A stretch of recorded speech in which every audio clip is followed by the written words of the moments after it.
দেবলীনার কাছ থেকে সকল কিছু কেড়ে নিয়ে এবার নিজের ভাগ বসাতে শুরু করে দিল কুসুম। হ্যাঁ বন্ধুরা, ভিডিওতে লাইক দিয়ে দেখতে থাকুন। যে মুহূর্তে কিনা কুসুমকে ইন্দ্রাণী গাঙ্গুলি রুমে ডেকে বলতে থাকে যে কুসুম, তুমি আমাকে যেরকমটা করতে বলেছো আমি সেরকমটাই করেছি, এতে করে তোমার কি সত্যিই মনে হয় যে তোমাদের আশীর্বাদের দিনই দেবলীনা এই আশীর্বাদটা আটকে দিয়ে ওর জায়গাটা ও তোমার কাছ থেকে ছিনিয়ে নেওয়ার চেষ্টা করবে? অন্যদিকে কুসুম বলতে থাকে যে দেখুন দেবীমা, আপনি আমার উপর একটু ভরসা রাখুন এবং আমি যথেষ্ট পরিমাণে আশাবাদী যে দেবলীনা ম্যাডাম কোনোভাবেই তার জায়গাটা আমাকে নিতে দেবে না এবং সে কোনোভাবেই তার স্বপ্নে ছাই দিতে দেবে না আমাকে, এবং সে যে কোনো মূল্যে আমার কাছ থেকে এই জায়গাটা অবশ্যই কেড়ে নেবে। কিন্তু তার জন্য প্রথমে আমাকে একটু হলেও তাকে কষ্ট দিতে হবে এবং আমি আশা করবো যে আপনি এই প্ল্যানে আমাকে একটু হলেও হেল্প করবেন, কারণ আগামী 48 ঘন্টার মধ্যে যে করেই হোক না কেন আমাকে নির্দোষ প্রমাণ করতে হলে আমাকে এই কষ্টটুকু অন্তত করতে হবে এবং এর জন্য আপনি প্লিজ আমার পাশে থাকুন। ঠিক সেই মুহূর্তে ইন্দ্রাণী গাঙ্গুলি বলতে থাকে যে ঠিক আছে, দেবলীনাকে কষ্ট দেওয়ার জন্য এবং দেবলীনাকে এই পরিবারে আবারও ফিরিয়ে আনার জন্য যা যা করতে বলবে তুমি, আমি সেই সকল কিছু করতে রাজি আছি, কিন্তু শর্ত একটাই যে কোনো মূল্যে দেবলীনাকে রাজি করাতে হবে। যদি তুমি 48 ঘন্টার মধ্যে এটা না করতে পারো তাহলে নিশ্চয়ই মনে আছে কুসুম তোমার শাস্তিটা।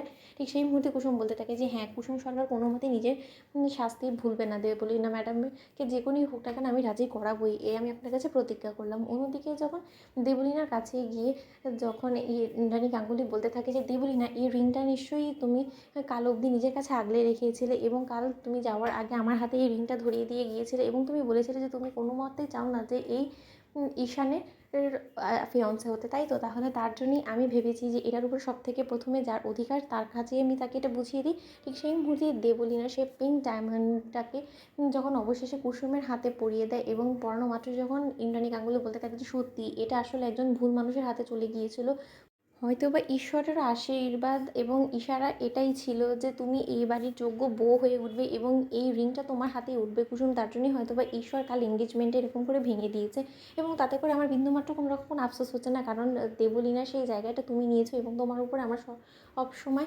বিশ্বাস আছে যে তুমি আমার এই গোটা পরিবারটাকে এরকম করে আগলে রাখবে। অন্যদিকে যখন দেবলীনার মম বলতে থাকে যে দেখলে তো দেবলীনা, তোমার জেদের কারণে রীতিমতো আজকে তুমি সব কিছু খোয়াতে বসেছো এবং তোমার থেকে আজকে শুধুমাত্র সর্বপ্রথমে এই পিঙ্ক ডায়মন্ড রিংটা কেড়ে নিল, এর পরবর্তীতে সব কিছু তোমার স্বপ্ন সব কিছু তোমার কাছ থেকে এই কুসুম ছিনিয়ে নিবে, তখন তুমি কী করবে? এরকম করে সংসারে দাঁড়িয়ে দাঁড়িয়ে সব কিছু সহ্য করবে? অন্যদিকে যখন দেবলীনা বলতে থাকে যে আন্টি সব কী হচ্ছে বলো তো, তুমি আমার ভাগের সকল জিনিস ওকে কেন দিচ্ছ? অন্যদিকে ইন্দ্রাণী বলতে থাকে যে অফকোর্স ওকেই তো দেবো, কারণ এই সকল কিছুর ভাগিদার তো এখন ওই, তাই না? কারণ তুমি তো সকল কিছু ছেড়ে দিয়েছো, তাহলে তোমার সেই সকল জিনিস তো ওরই প্রাপ্য, তাহলে ওকে দেবো না তো কাকে দেবো বলো তো দেবলীনা? এবং তোমার এতটা কিসের জ্বালা উঠছে আমি তো সেটাই বুঝতে পারছি না। তোমার তো এতটা জেলাস ফিল করার কোনো কিছু নেই, কারণ তুমি সব কিছু ছেড়ে দিয়েছো এবং এখন কুসুমের একটাই পরিচয় যে ও এই গাঙ্গুলি পরিবারে হবু বউ হতে চলেছে এবং সেই হিসাবে ওকে যতটুকু দিয়ে ওকে স্পেশাল ফিল করানো যায় সে সব কিছু আমি ওকে দেবো অফকোর্স। তো বন্ধুরা লাইক কমেন্ট শেয়ার করে সাবস্ক্রাইব করো।